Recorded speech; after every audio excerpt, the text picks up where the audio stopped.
Today, we're going to talk about Florida, the freedom-loving state of Florida that is always a step ahead of the rest of the country.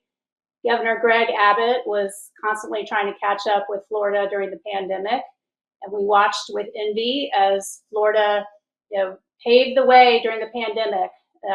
They provided monoclonal antibodies when we couldn't get them in Texas. They passed multiple bills that protect medical freedom. They're the first state in the country to ban gain-of-function research. And my first guest is Dr. Joel Rudman, who was a state representative during the height of the pandemic. He's a family practitioner. He's still practices in Navarre, Florida. And he was one of the forefront of the medical freedom movement in Florida for physician-free speech. So Dr. Rudman, he was attacked, but he was still very popular. He won his re-election campaign by 79% of the vote. And then when Matt Gaetz stepped down, he ran for Matt Gaetz's seat, but unfortunately he did not win. And now he's a full-time physician in Navarre, Florida. There you are. Hey, Dr. Rudman, how are you? Good to see you again, Mary. How are you? Great. You are seeing patients today, right? You told me you were 20 minutes left to see patients. Is that That's what you're right, doing Mary. full-time? Yes, ma'am. We have a saying here in Florida, we call ourselves the frontline doctors, and it's certainly the front lines. And with the news coming out of Florida this week, we're very much going to be on the front lines. Exciting news from Surgeon General Joe Ladapo, and I'm sure y'all are going to be talking about that later. We are. It's very exciting. What's the buzz on the street about this proclamation? How's it been received? Well, Mary, I think it all goes back, unfortunately, to the COVID era. I think with what happened in 2020 and in the following years, I think people like Dr. Fauci and certain administrations, the Biden administration, I think they spread a lot of misinformation among the general public. And so now people like myself and the Florida frontline doctors and the Doctors for Freedom and people like our great Surgeon General Joe Ladapo, it's up to us to re-educate patients again. It's very topical. I just had a discussion with a patient about maybe an hour and a half ago. It's an elderly patient, so really you wouldn't think this conversation would even matter to someone in their 60s. But a gentleman came in and he was pretty worked up. He thought this meant that now you wouldn't be able to get vaccines anymore if you wanted them. I said, no, it's nothing of the sort. It's just that, we're no longer going to tell parents to wait out in the waiting room while, the government decides what's best for your child. We're just simply, I, for one, have never done that. And I'm glad to hear that the state of Florida agrees that the parent's role is to do what's best for the child, and the parent is supposed to be involved in these conversations. And that's precisely the way I was taught and trained, and that's precisely the stance that the state of Florida is taking. Yeah, it's really so basic, and it bothers me that I didn't realize this until COVID hit. I mean, when was your wake-up moment as a doctor in terms of breaking apart from the establishment? Well, so Mary, you and I have talked before, and for your listeners who don't remember, I was one of these physicians that, I drank the Kool-Aid initially. It was my President Trump, who did Operation Warp Speed. And so when news came out that there was a vaccine available for this virus, solo practitioners like myself, we were basically told, okay, you can either get vaccinated, or if you don't get vaccinated, every time you have a COVID patient in your office, we're going to come down and close your clinic for 2 weeks at a time. So basically, solo doctors like myself, we were strong-armed into taking the vaccine. Again, not that I minded. Hey, whatever was in the best interest, right, of our country and of the patients. But then after taking the vaccine, I quickly heard news around the country. I believe it was especially July 4th. There were some situations up in Cape Cod where there were obvious failures of the COVID vaccine. And as a responsible physician, I started putting this on my Facebook page. Hey guys, I hate to tell you, this vaccine isn't what it was intended to be. There appear to be some problems with the vaccine. And then, of course, my skepticism got amplified when it began happening to patients of my own. When I started having patients in my clinic who had done everything that the government had asked them to do, they had taken the vaccine, and yet they caught COVID anyway. Uh, my rhetoric also increased when I personally caught COVID, despite being quote unquote vaccinated. And, Mary, like I said, it began part of a re education process for not just my patients, but for the American public. Because, Mary, Dr. Fauci was telling people this is how vaccines work.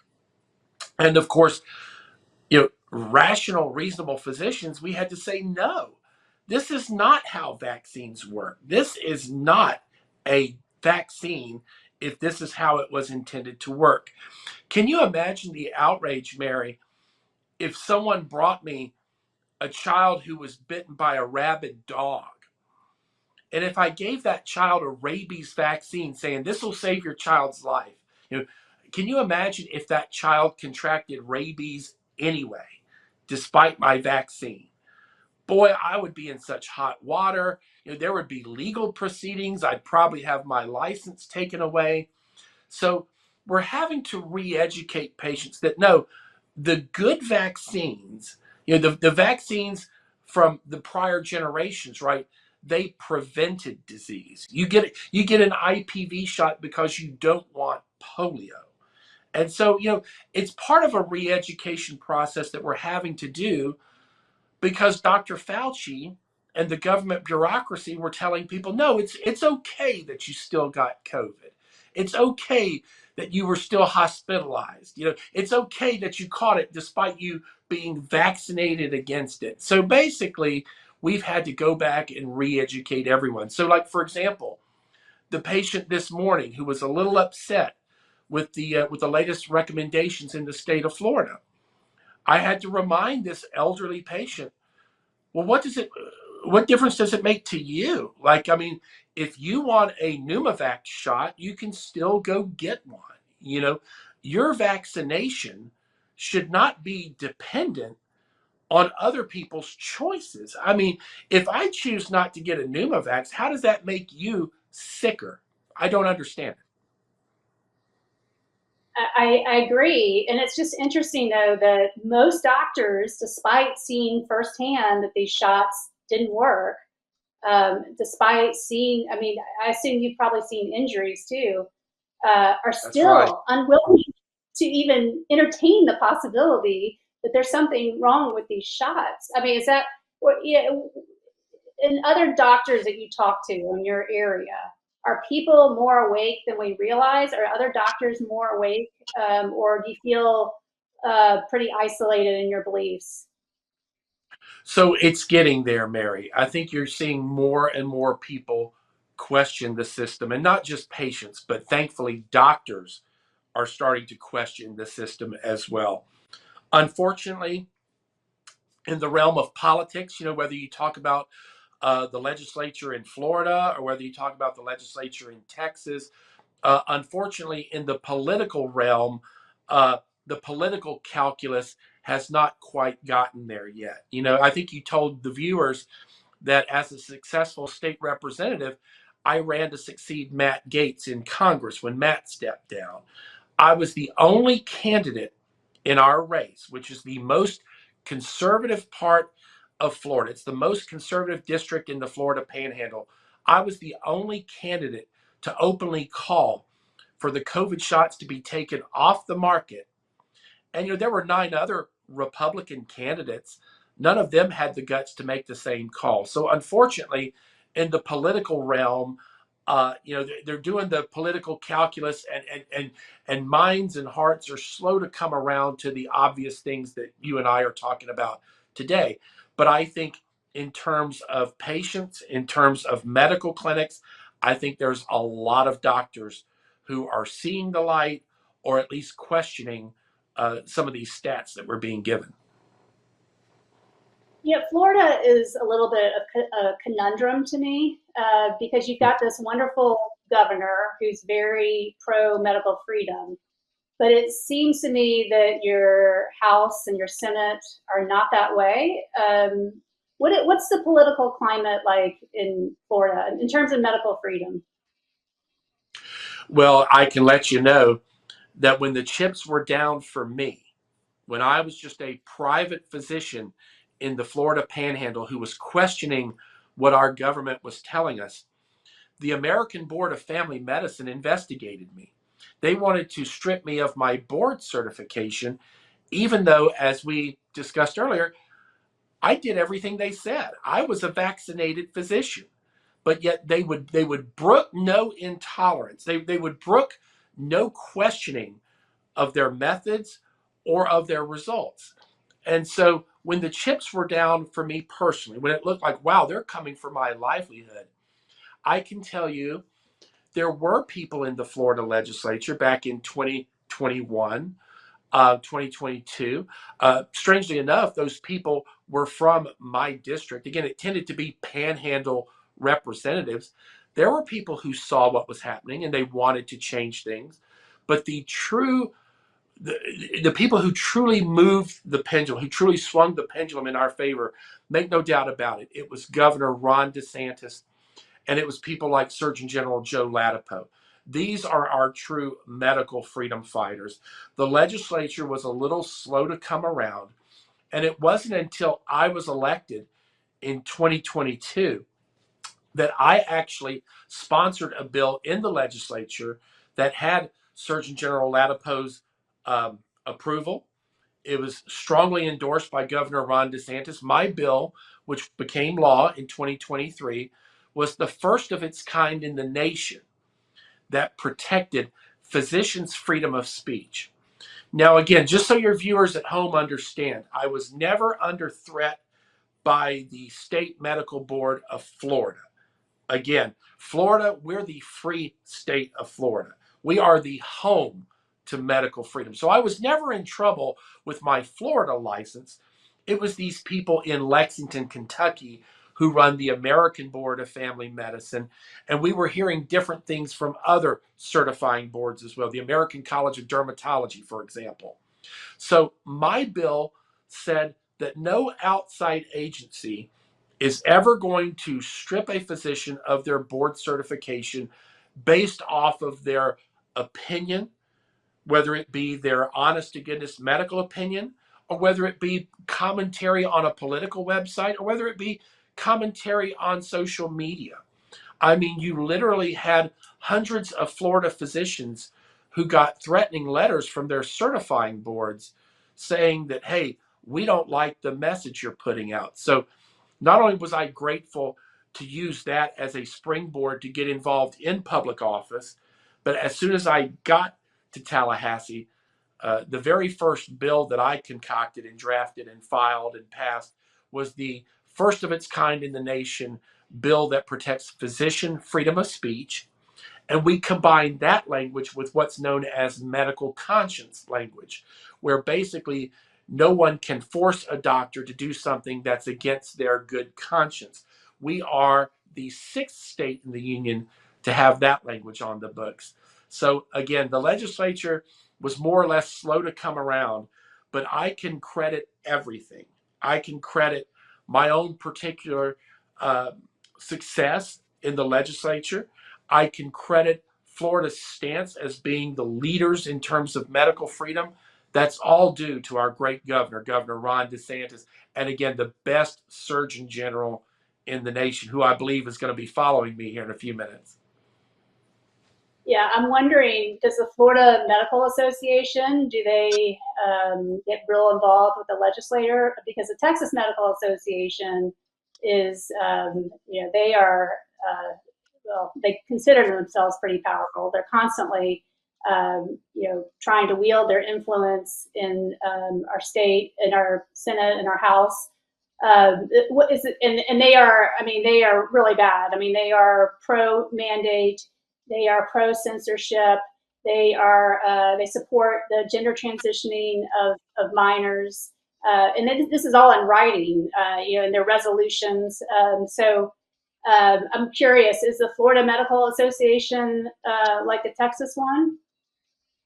Well, unfortunately, and I discovered this after being in the Florida legislature for a little over 2 years. Unfortunately, the Florida Medical Association does not successfully speak for most physicians. You know, Not only do they not speak for most physicians, but they don't seem to understand the politics of the situation. As a physician in the state of Florida, my standing has eroded over the years. And in my opinion, the FMA is not a very good champion for us here in the state of Florida. They don't understand what matters to physicians. And like I said, not only that, right after the rest of us were cheering this decision by the governor and by the Surgeon General, the FMA, they did put out some sort of press release on X. And, again, they're trying to split the difference. They put out some sort of feel good thing, saying, no, we're not against vaccines. The FMA wants it known that we think vaccines are a good thing. So they're just trying to kind of cover their tail. Again, they need to get boots on the ground, and they need to be like me. They need to be seeing patients every single day, and they need to understand what moms and dads and what patients are going through. Because, Mary, I can tell you, as a family physician here in Navarre, I've gotten a lot of new pediatric patients lately in my practice since returning from the legislature. I can tell you probably 85 to 90% of those new pediatric patients are very vaccine suspicious. And again, we have no one to blame but ourselves, right? We had a government that was pushing a vaccine that had obvious flaws, that had obvious issues in terms of efficacy. You asked earlier, do I know anyone who's vaccine injured? Well, I consider myself among that category because while I was in the state legislature, I developed a blood clot all the way up to my groin. My entire left leg was clotted. And you're talking to a person who rides bicycles every week. I kayak. I play tennis every day. So again, I wouldn't fit the pattern of someone who should have a blood clot from their ankle to their hip. So I consider myself potentially vaccine injured. And again, we have no one to blame but ourselves when we look at the skepticism that patients come to our offices with. And this is another point that I wanted to make to anyone who is listening at home and maybe they're a little worried about what's going on in the state of Florida. They hear what the mass media is putting out and they want some clarification. Let's be very clear. You can get vaccines in the state of Florida anytime, anywhere you want them. I still have vaccines in my refrigerator, right? I don't have them all. There are certain ones that we don't carry here. There's certain ones that aren't in very high demand, but we are not banning vaccines in the state of Florida.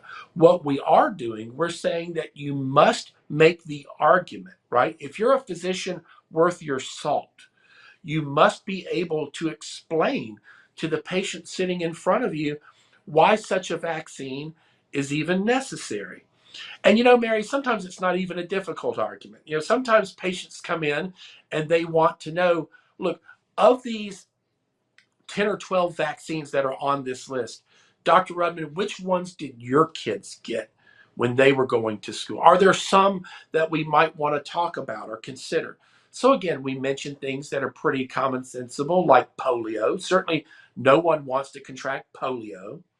We talk about the risk involved if their young girl grows up to childbearing age and if she contracts congenital rubella when she's pregnant. So we talk about the risks involved of all these diseases, right?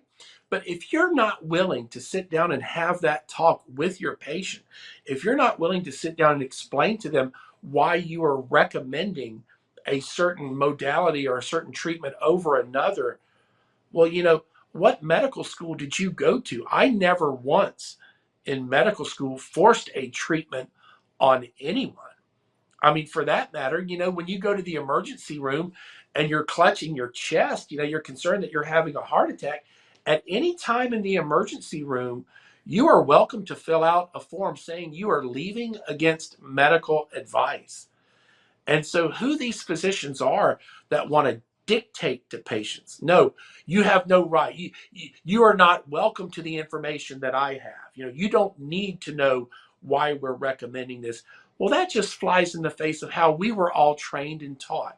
And so, we need to get back to the common practice of medicine. We are not overlords. We are not kings. As doctors, what I tell my patients in my office, I say, look, I'm like your accountant. I'm your advisor. Okay. I'm going to tell you what I would do if I were you.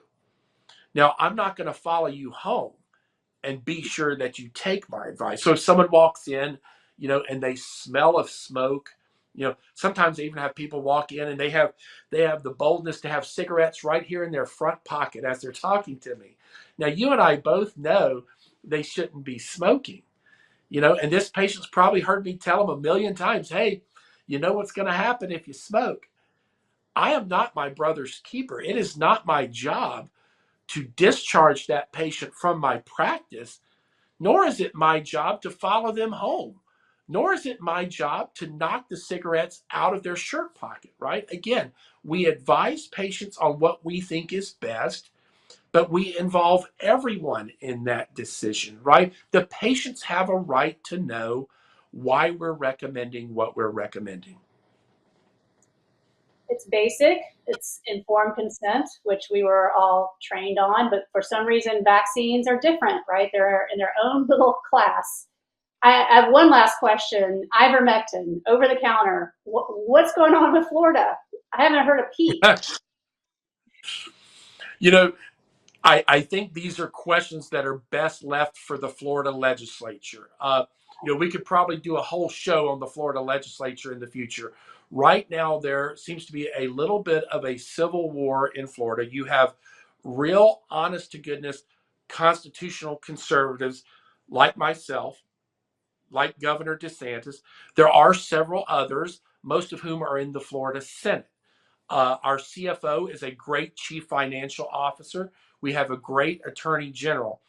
Unfortunately, in the Florida House of Representatives, there's a new Speaker of the House every 2 years. And the latest incarnation of the Florida legislature is one that's it's a little more PC, I guess would be the word I would use. They don't really understand the Constitution the way you and I do. They don't really understand that idea of informed consent. They don't, they see patients as being almost like guinea pigs, right? As experiments. And of course, we've never seen patients in that light. So what we really need, Mary, we really need an awakening by the Florida legislature. We need a couple good patriots in the House of Representatives to step forward and pass some more medical freedom laws. This is exactly what we need. And I'm sure that's what you're going to hear from Surgeon General Latipo and from, again, America's Governor Ron DeSantis. They're doing everything they can. A lot of times they're doing it unilaterally. Obviously, people like you and I support what's going on. Again, we understand the Constitution. We understand informed consent. We get all of this. But for my part, what I'm going to do, since I'm no longer in the legislature, is just a matter of re-education. If the efficacy of your pertussis shot depends on me and everyone in the city getting that shot, I mean, what does that say about the efficacy of your shot? I mean, your medical decisions should be your own. They shouldn't hinge on my medical decisions that are made in my best interest. And of course, you and I, we've understood that our entire lives as physicians. Well, very well said, Dr. Rudman. Thank you so much for coming on, and I'll have you back again to give us an update and keep fighting the good fight. And give my best to America's greatest Surgeon General, Joe Latipo. I definitely will.